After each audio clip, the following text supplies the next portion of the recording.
Почитувани граѓани, колеги пратеници, денес расправаме за годишниот извештај на Комисијата за жалби по јавни набавки и мораме прво за македонската јавност да на некој начин дефинираме која е целта на оваа комисија.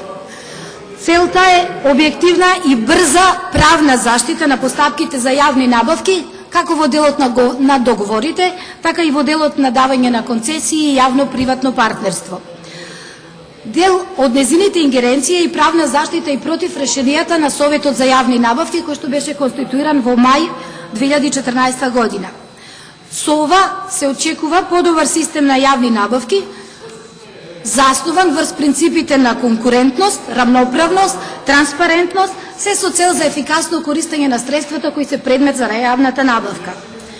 Од извештајот на Комисијата за 2015 година се гледа дека почнала да работи 2011 година во ноември, незината кадровска и структурна поставеност, бројот на вработени кој во моментот е 21, начинот на кој што се бира председателот и членовите, односно кој ги именува Собранието на Република Македонија.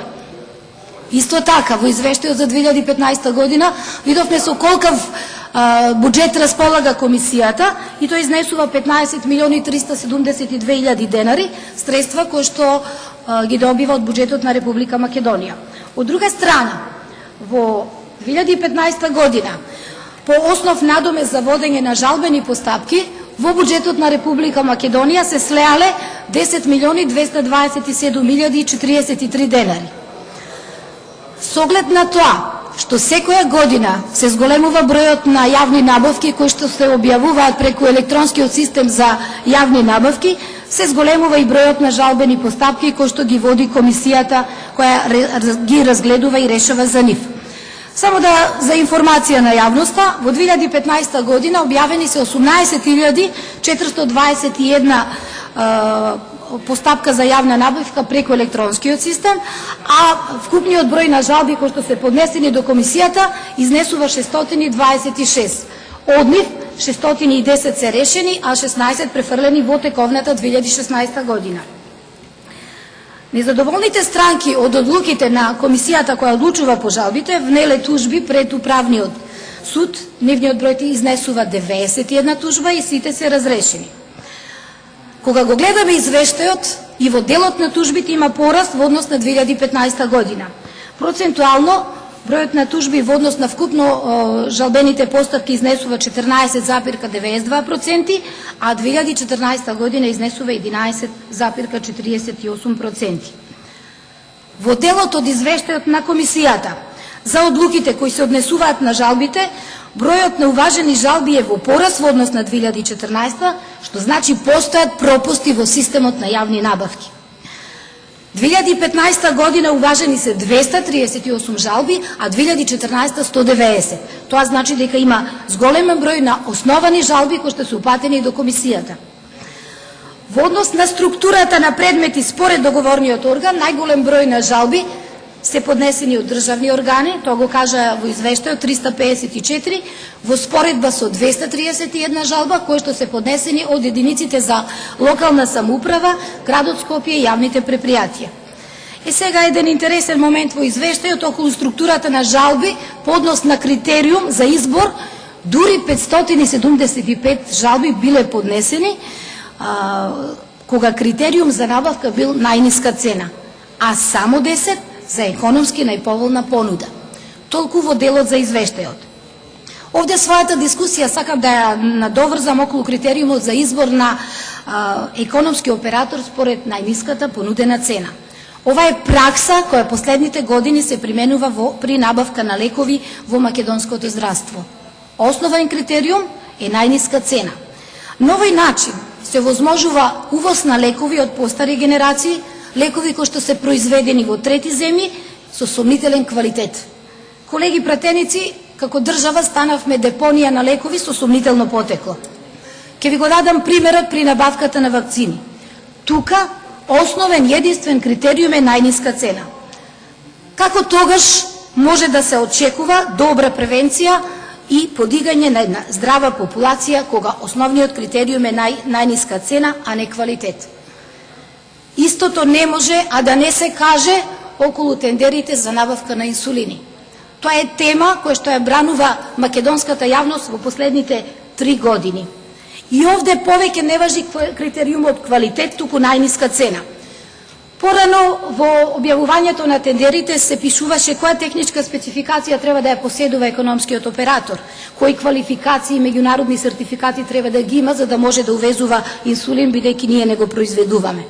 Меѓутоа, со последниот тендер кој што се случи во 2014 година, сите овие услови беа укинати и единствен критериум беше најниската цена. Секако дека ова не е наивна постапка при набавката. Стои зад набавките фаворизиран економски оператор кој што е близок до актуелната власт.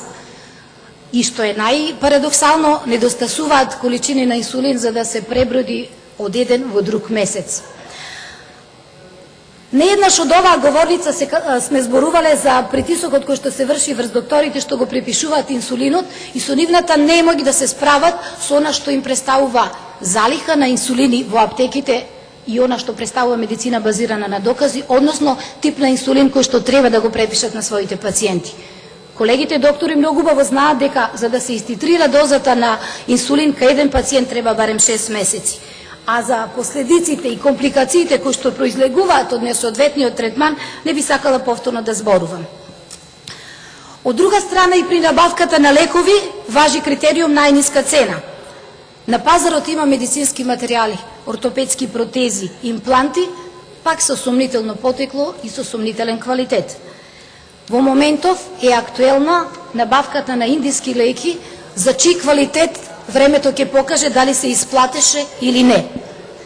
Меѓутоа, она што моите колеги, говорници од мојата партија говореа претходно, необјаснливо е како за еден ист лек, например како за вакцината за тетанус, се постигнати различни цени кои од една во друга јавна здравствена установа се до 2,5 пати повисоки.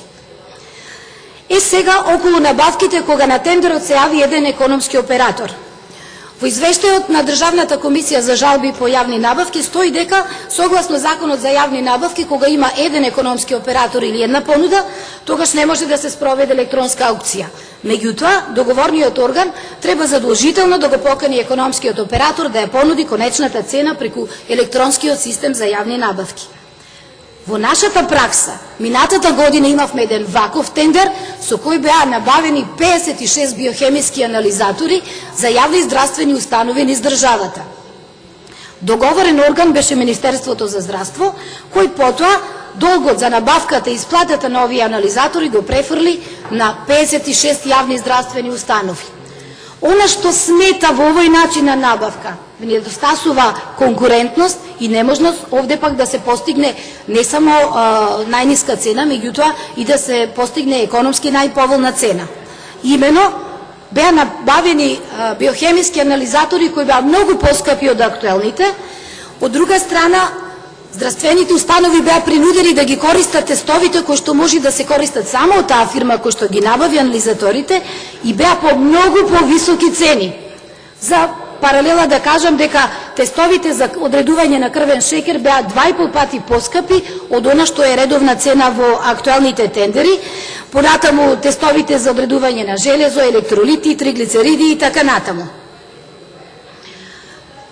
Оправдувањето на Министерството за здравство беше дека овие анализатори имаат високи перформанси, односно 600 анализи на час. А само за информација, Клинички центар работи со анализатори кои покриваат до 200 анализи на час, што е сосема доволно да ги покрие потребите. Сега, начинот на кој се даваат концесии во јавното здравство, колеги пратеници, само да ве подсетам на кој начин беше дадена концесија за диализа на кумот од првиот брак на екс-премиерот Груевски, односно на луѓе блиски до власта. Концесијата е дадена по цена на лош квалитет на диализите, зголемена смртност на пациентите и на нивно општо незадоволство. А од кога се даде концесијата на овие нови концесионери и се зголеми цената на диализат по единица, со што се овозможи дополнителна профит на концесионерите. На крајот би сакала да кажам дека постои критериум за јавна набавка квалитет. Тоа се однесува за рекламите во јавното здравство, кога се рекламираат употребата на лекови, рекламата за абортус, за повеќе детно семејство. Тука не се бара најниска цена, затоа што агенциите кои што ги прават рекламите се повторно блиски до власта, но за жал и за ова никој не понесе одговорност.